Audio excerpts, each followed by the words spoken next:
The first place she sees is the Mountaintop Motel. It looked pretty cheap, but she was tired, so she said good enough. The check-in guy eyed her up and down very uncomfortably and then asked her if she was traveling alone. She ignores the question, pays for her room, and then walks away with the key. When she gets inside her room and sees there are literally cockroaches in her bed, she says nope and decides to sleep in her car in the parking lot. Around 3 a.m., she wakes up to see the check-in guy using his own keys to get into the motel room she was supposed to be in. A few minutes later, he storms out and slams the door and starts walking towards her car. Terrified, she hides under her blanket as the man tries to open her car doors but can't and walks away. That's terrifying. Why did she hide in a car? I would have just driven away. Also, I don't know who she is. We jumped right midway through a story. She hid in a car. Wouldn't you just drive away if you think it's creepy? Although she didn't know. She just saw the cockroaches. This reminds me of Vacancy, that movie with Kate Beckinsale and that Wilson brother, whichever one. And then the motel owners set up cameras and they turn it into snuff film. So they break in, then they kill you, and then they leave the tapes in the room for other people to watch, and then they do the same to them. It's horrible. Horrible. Stay away from motels. They're all deadly. This is Mona Fandi. She's one of Malaysia's most notorious murderers. Okay. In part 1, I told you that her and her husband were witch doctors that offered their services to elite customers. She was performing a black magic ritual on a politician when she instructed her assistant to chop his head off with an axe. She then dismembered him, partially skinned him, and possibly ate his body parts. Mona's assistant was arrested a couple days later on unrelated drug charges, and he told police what he had done. When police showed up to Mona's property, they found 18 of the missing man's body parts. That's f***ed. So she was this psychotic serial killer and she disguised her psycho nature by being a witch doctor, a black magic witch doctor. How can you be so brainwashed that someone could say, yes, cut off this man's head, and you would just do it? Crazy people. In 1972, a woman appears in a Los Angeles hospital wearing nothing but a white dress covered in blood. But this wasn't an ordinary woman. She had the fluidity of a human, but the face of a mannequin. And for some reason, there was a kitten clamped between her teeth, spewing blood down the front of her. She took the kitten out of her mouth, threw it on the floor, and collapsed. She was taken into a back room to be sedated and seemed extremely calm until it was time to sedate her. That's when she lashed out, and 2 nurses had to hold her down. She then turned to the doctor and smiled, showing her razor-sharp teeth. The doctor, in shock, asked, "What are you?" She signaled him down to her as if to whisper in his ear, and then latched onto his neck and ripped out his jugular with her teeth. I'm familiar with this story. I've talked about it a lot, actually, surprisingly. It pops up a lot in my life. But yeah, it's so disturbing. A woman shows up at a hospital, mannequin face, kitten between her teeth, and then she just loses it. And she's got no identity, she just kills everyone. Kills everyone and goes, and never been seen again. Hey guys, welcome back to Top 10 Central Dark, your place for all things horror. I'm your host, Lisa McPhee, and these are the scary true horror stories that will terrify you, part 2.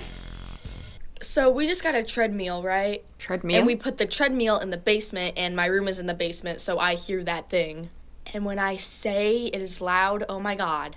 So I stayed up pretty late last night, maybe like 2 a.m. And right when I was about to go to bed, I think it might have been like 1:30, I hear it turn on. Like I literally hear the thing go, okay, like the noise they make, I don't know. And I get up right away because I'm like, I don't think anybody came down here to work out at 1:30 in the morning. Could just be me though. So I get up and I go over to the treadmill, and sure enough, it turned on by itself. Okay, this girl, I mean, this story doesn't scare me as much as her calling a treadmill a treadmill. Sort that out. Why is she calling it a treadmill? I mean, it doesn't terrify me that it started on its own. I feel like that's such a thing that it would do. In the 1900s, children in an unnamed rural town began to go missing, and people were blaming it on the Candy Lady. The story says that she would go around leaving candy on children's window sills, and she would be able to lure them in by leaving notes promising more candy. This story picked up steam when a farmer found rotted teeth on his farm and eventually found the dead body of a boy with candy stuffed in his pocket. While little is known about the origin of this story, many claim that the Candy Lady is real, and her name was Clara Crane. That's creepy. Isn't this... Someone would leave candy on the windowsill, it'd be laced with something, and then the kids would die. Isn't that the whole thing? There's so many different variations of this story, or even like people hiding razor blades in candy, stuff like that. But never accept candy from strangers. Ever. In 2010, a man named Sam Ballard was dared by his drunk friends to eat a slug. Oh, that was Miley. And so he did. Little did he know the slug gave him a parasite, which made him paralyzed and sick. He stayed this way for 8 years till 2018, when he was 28. The sickness became too much for him, and he died. Oh my god, don't listen to your friends. Friends are stupid sometimes. If someone dares you to eat a slug, don't do it. That's disgusting. You shouldn't eat anything like that, because yeah, it can f you right up. Oh, that poor guy. Horrible. Don't put anything in your mouth where you don't know where it's from. Let alone a slug. Why would you eat a slug? I don't want to eat anything. There was a teenage boy who was walking around a park one day when he suddenly heard a voice screaming for help, but there was nobody around him. The boy was very frightened and didn't know what was happening. The screaming sounded like it was coming from underneath the ground, but the boy did not know for sure. The screaming still continued, so he called the police. When the police arrived, they heard the screaming too, and also believed it was coming from underneath the ground. The police officers then got shovels and began digging into the ground, and what they found left them all frozen. There was a container with a girl in it, buried underground. The girl was badly beaten and bloody. They then asked her what happened, and she said a man kidnapped and beat her, then buried her alive. That's one of my worst fears, being buried alive. Because you're f***ed. You're just going to suffocate so slowly as well. It's not going to be a pleasant death. That's horrible. She propped her phone on a shelf, turned on some music, and then hopped in the shower. A few minutes later, she reaches for her phone to change the song, but stops suddenly. Reflected on her phone's screen was a person standing in the middle of her bathroom facing the shower. She somehow kept her composure, turned the water to scalding hot, and then ripped open the curtain and sprayed the intruder in the face. As they howled in pain, she ran past them to her kitchen to get her butcher's knife. In a panic, she can't find her knife, so she just runs out of the apartment and calls the police. The police go in and come out with a crazy-looking woman in handcuffs. One of the officers comes over to the girl and says she used to live here and she had copies of your keys. Well, that's terrifying. Can you imagine just taking a shower and then someone shows up, you live alone, and there's someone waiting, watching? Always have a knife while you shower, just in case. Her mother, Sandra, has had problems with people stealing things from her daughter's grave. Toys and personal items. So Sandra asked the cemetery to be on the lookout.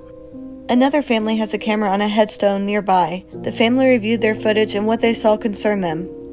The family took the images of the little girl to the cemetery in the middle of the night. To the cemetery owners, concerned the little girl was lost in the cemetery. Right away, a worker said, "We know that little girl," and walked the family to her grave. These are the images that were captured at the grave. The next day, the family returned to the cemetery, and Sandra, the mom of the daughter who passed, happened to be at her daughter's grave. Sandra said she burst into tears when they showed her the photo because she said, "I know that's my daughter." That's really sad. I can't explain the pictures. That's so sad. This ghost child's just wandering around the cemetery, going from grave to grave. She's not at peace yet. That's so sad.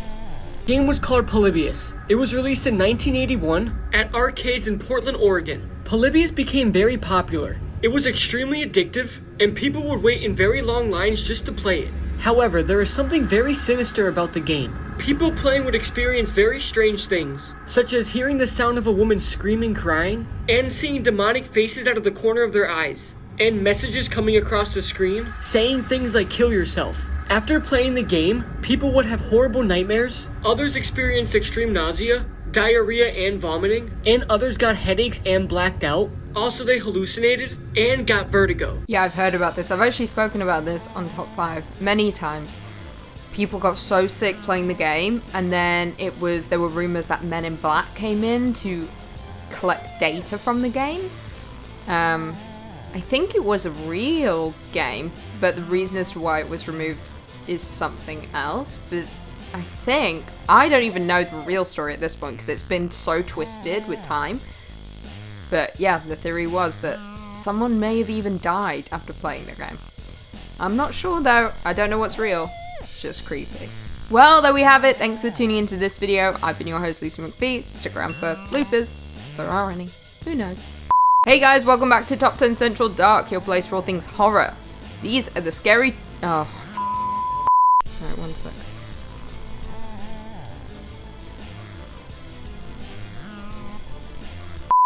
Oh, I didn't do the intro. Of course I didn't.